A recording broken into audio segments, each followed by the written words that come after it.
This week, we tell you a story in which some countries are doing repentance for their colonial crimes while simultaneously trying to maintain the influence they gained through colonialism. Rectifying the colonial past has become a popular way for northern governments to do their diplomacy in Africa. In the past, there were calls for new relationships and a forgetting of the colonial past. Now, heads of state showcase their willingness to face colonial crimes head-on. All that coming up shortly. Welcome to the program. You are watching World of Africa with me, Erik Njoka.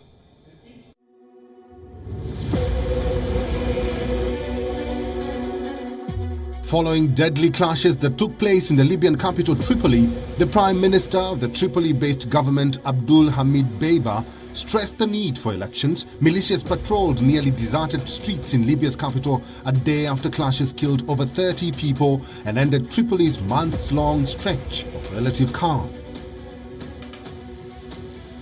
A state funeral was held for Angola's former president, José Eduardo dos Santos, in the nation's capital, Luanda. The 79-year-old died at a clinic in Barcelona, Spain, when he was being treated following a long illness. Dos Santos' rule was marked by a civil war lasting nearly 3 decades, and his successor, President João Lourenço, declared 5 days of mourning in the week of his death. The Electoral Commission in Angola has declared President João Lourenço and his MPLA party the winners of last week's national elections. It took just over 51% of the votes, with the opposition UNITA party polling its best ever result at close to 44%. The MPLA has been in government since independence in 1975. Lourenço will be serving his second term as president. A Kenyan wildlife conservancy says it has been observing increased fights between members of rhino species that are known to be very social. The All Pejeta Conservancy in Laikipia County says its patrol team witnessed 2 weeks of intense fighting between 2 southern white rhinos that left an 11-year-old bull with multiple lacerations and penetrative wounds from the other bull's horn. It attributes the fights to declining pasture and water in the region, affecting grazing animals. And a South African man went the extra mile to prove his love for his woman and set online users in a frenzy. The 57-year-old man, identified as Joseph Kagiso Ndlovu, ran a 90-kilometer ultra-marathon to propose to a woman named Prudence. The woman said yes. As a consequence of the Ukraine war, Africa has found itself bearing the brunt of food shortages and increased food prices as global supply chains remain disrupted. But there is a new campaign where the West and foreign leaders are seen as extending an olive branch to the continent, especially former colonies. Some critics would argue it is a ploy to apologize for the wrongs in the past, while others say it's neo-colonialism, with an aim to counter China's influence in Africa. So, what is it that is enticing these leaders to the continent? Let's find out in this next report. 2022 has been a defining year for Africa. First, it was Russia. Its foreign minister, Sergei Lavrov, visited Egypt, Ethiopia, Uganda, and the Republic of Congo. A trip that US media saw as a way to counter Western narratives which paint Russia as isolated. Russia did the opposite. One of Lavrov's objectives was to reassure African leaders that grain supply will continue. And yes, the situation in Ukraine did additionally negatively affect the food markets, but not because of the Russian special operation, rather due to the absolutely inadequate reaction of the West, which announced sanctions undermining the availability of food on the markets. Soon after Lavrov completed his African safari, the French president landed in 3 African countries of Cameroon, Benin and Guinea-Bissau, where he made this statement. In this regard, beyond culture, creation, restitutions, the themes at the heart of our cooperation and of this visit to Benin, culture, heritage, vocational training, sports education, are the new priorities of our African policy and are priorities shared by you, Mr. President. This is why France will continue to engage alongside Benin in its efforts to reform and promote its attractiveness. Then came this visit, the US Secretary of State's tour of Africa that created a buzz and raised some questions. Why are the Western leaders trying to outdo each other on their outreach to Africa? What we seek most of all is a true partnership between the United States and Africa. We don't want an imbalanced or transactional relationship. And our commitment to a stronger partnership with Africa is not about trying to outdo anyone else. However, Emmanuel Macron's second visit to the continent in less than a month raised eyebrows in the region, specifically the country that he chose to mend the ties with, Algeria. The visit came less than 2 months after Algeria marked 6 decades of independence following 132 years of French rule and a devastating 8-year war. Macron's trip wasn't as successful as it was portrayed. Italy has apologized to Libya for its the mess they made. Belgium has done it to the Republic Democratic of Congo. Of course, Italy, as I said, Germany also has done it to Namibia. But for instance, France so far has not apologized, never excused to what happened, and especially when I speak about nuclear explosion in 1960s, they didn't never apologize nor compensation. This is again one way or the other to neglect, to despise, to mistreat Algerian people in general. Statues have been pulled down and national icons re-evaluated. But Europe's efforts to come to terms with its imperial past have largely stopped short of handing back the cultural treasures pillaged by the continent's colonial powers. Until now, perhaps, the returns were meant to pressure Western institutions to follow suit. More broadly, they have also brought into focus the continued legacy of colonialism in British and European institutions. Overall population in Africa are really awakening and aware of this, and they were, so that's why and now we have an anti-French feeling in this part of Mali, of Niger, and of Chad and Burkina Faso and Senegal, despite the collusion between the leader of those countries and the French, particularly the French president. So that is to say, they realize that there is a gap between the leader, African leader, and their population, and that's why they are trying to bridge this gap and by coming and helping with a new approach. All in all, critics argue that the recent trips by Western leaders to Africa may be a way to apologize for the wrongs done in the past. The Ethiopian government and rebel forces have accused each other of violating a months-long ceasefire. Ethiopia's northern region of Tigray has been in conflict for nearly 2 years. The last few months of the ceasefire had led to hopes of a potential peace deal between the government and Tigray People's Liberation Front, or TPLF. However, fighting between the warring sides erupted on Wednesday, with the government and the TPLF accusing each other of restarting the war. Government forces launched an air raid on Tigray's regional capital, Mekelle. Can mediation end the fighting? And what about the many civilians trapped in the region without food and hundreds of malnourished children? Our correspondent Coletta Wanjohi reports from Addis Ababa. Fighting in parts of Ethiopia's north continues. Both the government and the rebels, the Tigray People's Liberation Front, accuse each other of breaking a ceasefire that existed on humanitarian grounds since March this year.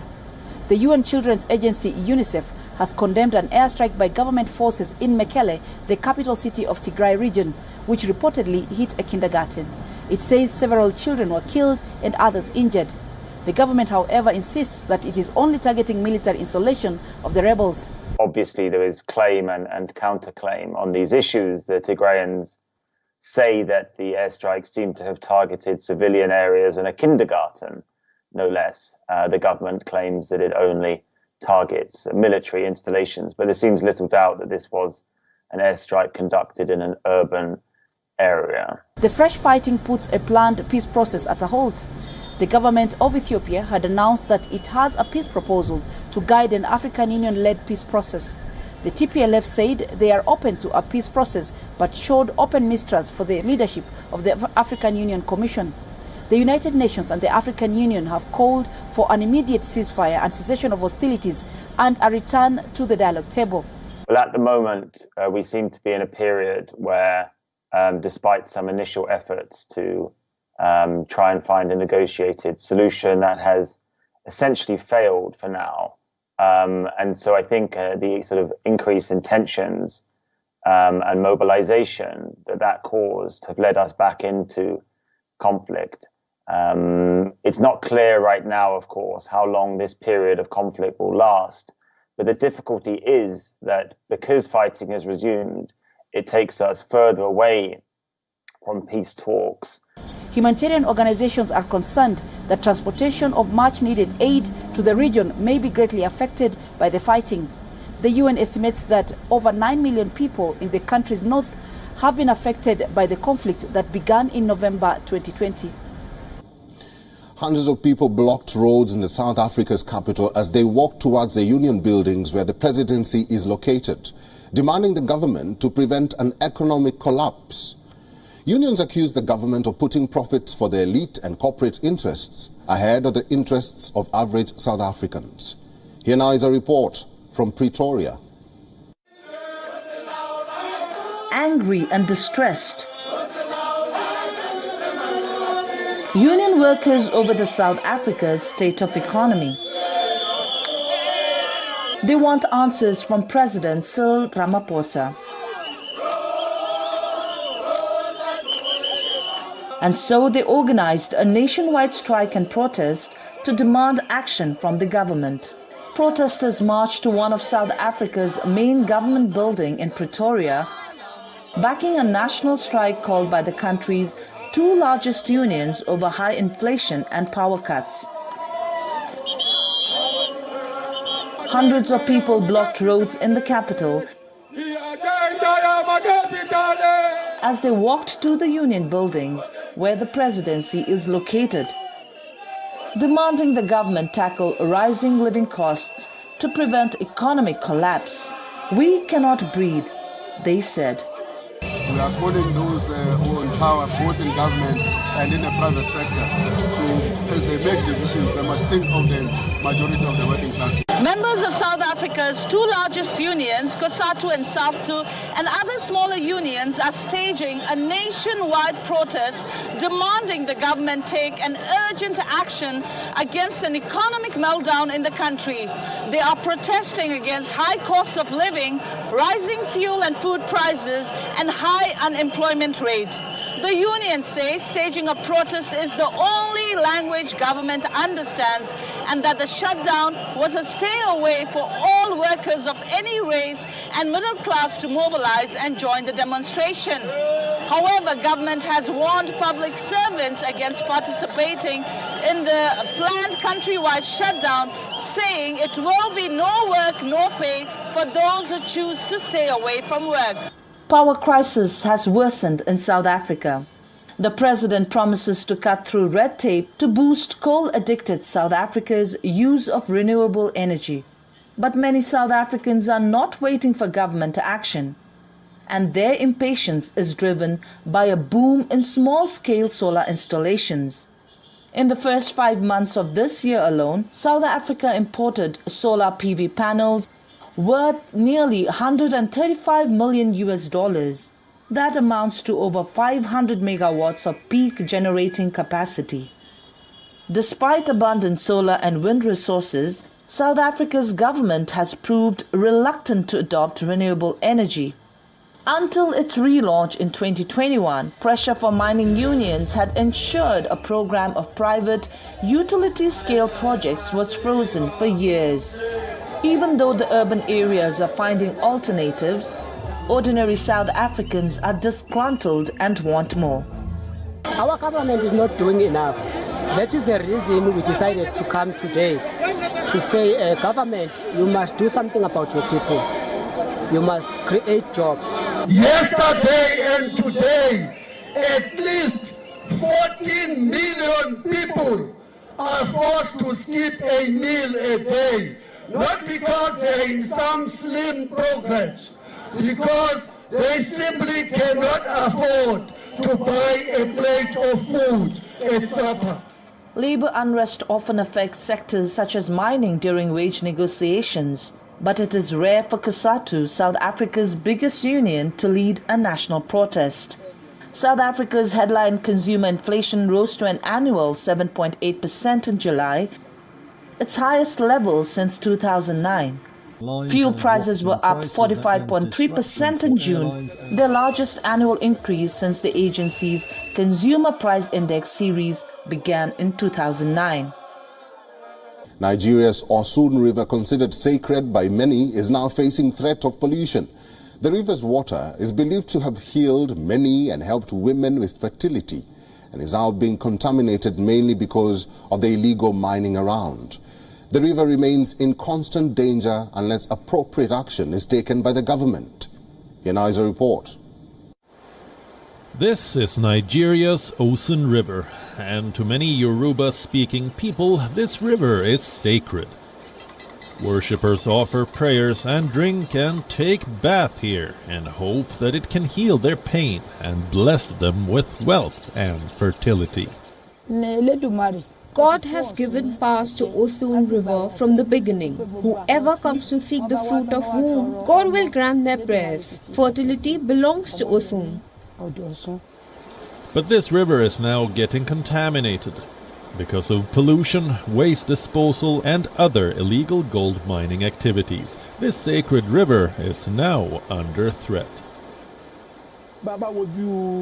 From the look of the river, as you can see today the discoloration, the river is contaminated because of the mining activities by the miners. That is why the river looks like this now. That is the major challenge the river faces today. There was no threat to the river before now, but since mining activities began, people mining gold and using all sorts of chemicals, it is the chemical pollution that flows down the Osun River, reaching the sacred river at the Grove. For years, Osun River has been revered by the people for its religious and cultural significance. People can often be seen offering prayers to Osogbo's sacred grove or conducting cultural activities in the Osun River's waters in the belief that their prayers will be answered. What people refer to as water, we call it herb. The herb of Osun, because it has transcended ordinary water. It is not a river without an origin. It has an origin and has become a herb that we use for healing. I believe in Osun River, which is why I am here to offer prayers and requests for what I need, and I have a strong belief that it is Osun that can make it happen for me. After a series of tests conducted in 2021, Osun was found to be heavily contaminated. A non-profit organization, Urban Alert, is working towards cleaning up the river, while the chief priest and officials have warned the people to not drink or bathe in the Osun. They are simultaneously seeking government's help to stop the illegal miners from further damaging this sacred river. Why some people think the contamination of the Osun River is not resolvable, I'm optimistic and I believe that it is possible. The government just need to have that political will to save the iconic river. The Urban Alert's report found lead and mercury levels in the water to be above Nigerian industrial standards. It serves as a warning that if there is no swift action, Osun will die a slow death. A promising medium-pace swing bowler at one point earmarked for her country's senior team, Michelle Chivare, has been allowed by her husband to start playing again. But some of her former teammates have not been so lucky. Here's a story of endurance from Dombo Shava, Harare, Zimbabwe. Micho Chivere is a 20-year-old Zimbabwean cricketer preparing for her comeback after spending more than a year away from sport to have children. A promising medium-pace swing bowler looking to represent Zimbabwe as a full international, she has been allowed by her husband to start playing again. She said she married younger than she expected to, giving birth to her first child 18 months ago and her second 2 months ago. I have many of my friends who were very good at cricket. They have since stopped due to early marriages.